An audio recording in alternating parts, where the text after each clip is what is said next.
Lesson में हम लोग पढ़ेंगे किसके बारे में? आज के लेसन में पृथ्वी के प्रमुख स्थल के रूप में पढ़ेंगे, है ना। अब चलो विभिन्न स्थलाकृतियाँ कौन कौन है? तो पर्वत, पठार और मैदान। किसके बारे में पढ़ेंगे? पर्वत, पठार और पर्वत के बारे में, पठार के बारे में और मैदान के बारे में, है ना। पर्वत तो जानता है यह पहाड़ पत्थर का होता है, ठीक ना, ऊंचा होता है बहुत। पठार क्या होता है? पठार पर्वत नहीं है, ये ऊंची भूमि है। क्या है? जनरल भूमि से, सामान्य भूमि से ये ऊंची भूमि है। वहाँ पर खेती बाड़ी सब कुछ होता है, लोग वहाँ रहते हैं, ठीक है, तो वह उसी को पठार बोलते हैं। अब मैदान क्या है? वो सरपट है, ये जो है ऊंचा नीचा नहीं रहता है। पठार क्या है? ये जो है ऊंचा नीचा रहता है। लेकिन मैदान क्या है? ये एकदम समतल है लगभग, है ना। तो झारखंड क्या है? पठारी एरिया, लेकिन बिहार क्या है? पूरा लगभग मैदान ही है ना, मैदान। उत्तर प्रदेश तो जो है इस ढंग से। पटना जंक्शन पर गरीब रथ दिल्ली की ओर जाने के लिए तैयार खड़ी थी।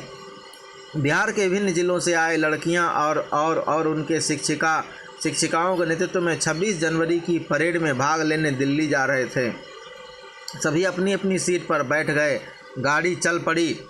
सभी बच्चे बहुत उत्साहित थे। थोड़ी देर में गाड़ी के सोन पुल के पार करने की गड़गड़ाहट सुनाई दी। कौन सा पुल? सोन नदी के ऊपर जो पुल है वो। तभी राहुल बोला, अब अभी थोड़ी ही देर में यह गाड़ी हमारे गांव के पास से गुजरने वाली है। खिड़कियों से देखना, दूर दूर तक मैदान ही मैदान नज़र आएंगे, ठीक है, और दूर दूर तक पहाड़ का कोई नामो निशान नहीं दिखाई देगा, कोई पहाड़ नहीं। बीच में दखल देते हुए मनोज बोल उठा, हमारे वाल्मीकि नगर में तो घने जंगल और पहाड़ दिखाई पड़ते हैं।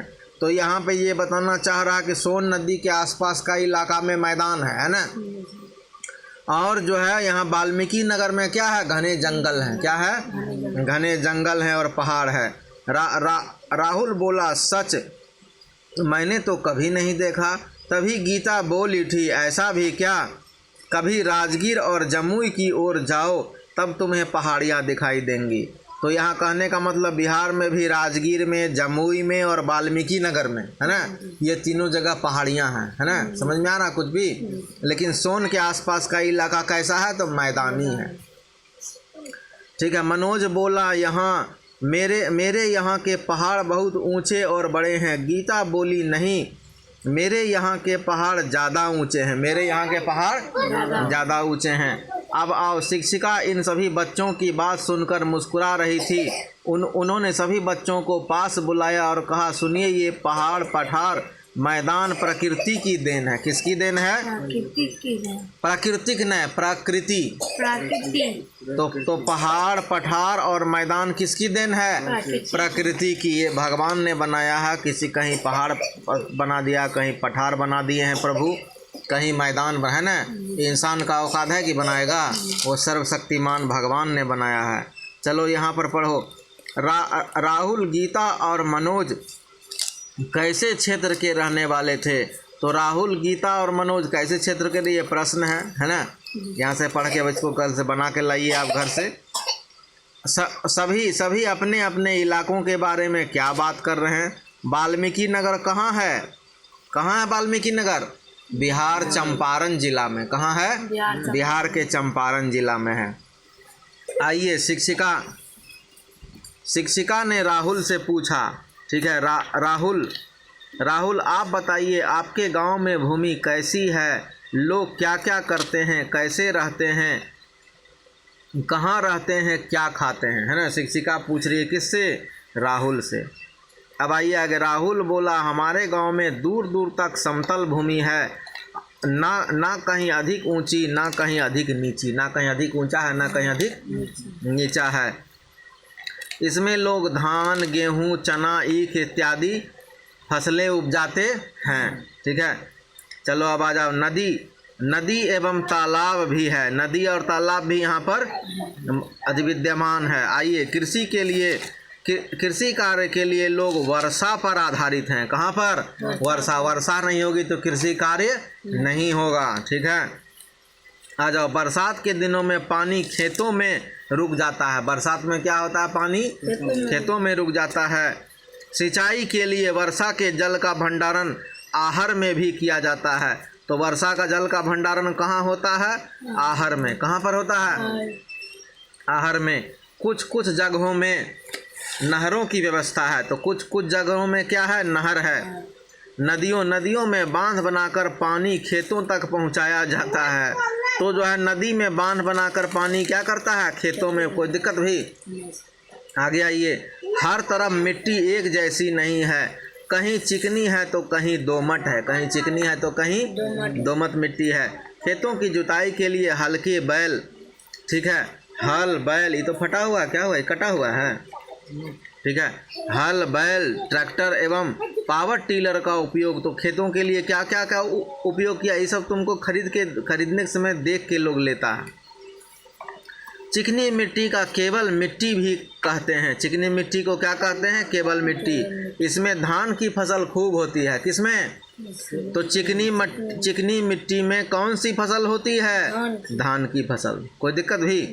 चिकनी मिट्टी में धान की फसल होती है, इसको याद कर लेना। चिकनी मिट्टी में कौन सी फसल होती है? धान की। दलदली मिट्टी में दलहन की फसल खूब होती है। दलदली मिट्टी में कौन सी फसल होती है? चिकनी मिट्टी में धान की, दलदली मिट्टी में याद रखना है इसको। कोई दिक्कत? आगे बढ़िए। कई गांव पक्की सड़कों से जुड़ी हुई है तो कई गांव कच्ची सड़कों से। यहाँ पर बैलगाड़ी, ट्रैक्टर, ठेला, ऑटो आदि से सामग्रियाँ, पशुओं का चारा इत्यादि ढोए जाते हैं। कुछ लोग, तो पशुओं का चारा किस चीज़ से होते हैं? ट्रैक्टर से, ठेला से, ऑटो से। कोई दिक्कत भी? आगे आइए। कुछ लोग बस और रेलगाड़ी से शहर में नौकरी करने जाते हैं और शाम में घर वापस आ जाते हैं। दिन में गया, शाम में चला आया। कई गांव में नदी नालों के किनारे सरकार ने पेड़ भी लगवाए हैं। सरकार ने पेड़ कुछ लोगों ने अपनी ज़मीन में लकड़ी और फल के लिए बगीचे भी लगा रखे हैं। शहरी क्षेत्र के नज़दीक वाले खेतों में सब्जियों की खेती की जाती है। तो शहरी क्षेत्र जहाँ, वहाँ का जो नज़दीक इलाका है, वहाँ जो है किस चीज़ की खेती की जाती है? सब्जियों की। कोई दिक्कत? साथ ही घरों के नज़दीक वाले ज़मीन पर कुछ किसान सब्जियां उगाते हैं जिनकी बाज़ार में खूब मांग है। तो जो है घरों के निकट जो ज़मीन है वहाँ पर किसान क्या करते हैं? सब्जियां उगा लेते हैं, वहाँ खूब मांग है। रहने के लिए पक्के एवं कच्चे मकान हैं। किस तरह के मकान हैं वहाँ? कच्चे। खाने के लिए लोग क्या क्या खाते हैं? भात, रोटी, दाल, सब्जी, दूध, दही, चूड़ा, सत्तू एवं चना प्रमुख है। कोई दिक्कत भी? आगे बढ़िए। बहुत अच्छा राहुल, आपने बहुत अच्छी बात बतलाई। शिक्षिका ने बात आगे बढ़ाते हुए कहा, प्रायः चीनी और समतल भूमि का प्रदेश मैदान कहलाता है। तो नीची और समतल भूमि का प्रदेश क्या कहलाता है? मैदान। जहाँ भूमि नीचा है और समतल है वो क्या कहलाता है? मैदान कहलाता है। मैदानों की सबसे बड़ी विशेषता यह है कि समुद्र से ऊंचे या नीचे हो सकते हैं। मैदान कैसे हो सकते हैं? समुद्र से ऊंचे या नीचे, परंतु अपने सीमावर्ती पठार तथा पर्वत से ऊंचे नहीं होते। लेकिन पठार और पर्वत से ऊंचा नहीं होता है। यह प्रायः एक ही प्रकार की मिट्टी से बने होते हैं जिसमें थोड़ा बहुत स्थानीय अंतर हो सकता है। तो जो है मैदान कैसे बने होते हैं? एक ही प्रकार की मिट्टी से। कैसे बने होते हैं? एक ही प्रकार की मिट्टी जहाँ थोड़ा बहुत अंतर होता है। चलो इस क्लास में आज यहीं तक रहने दो, है ना, फिर कल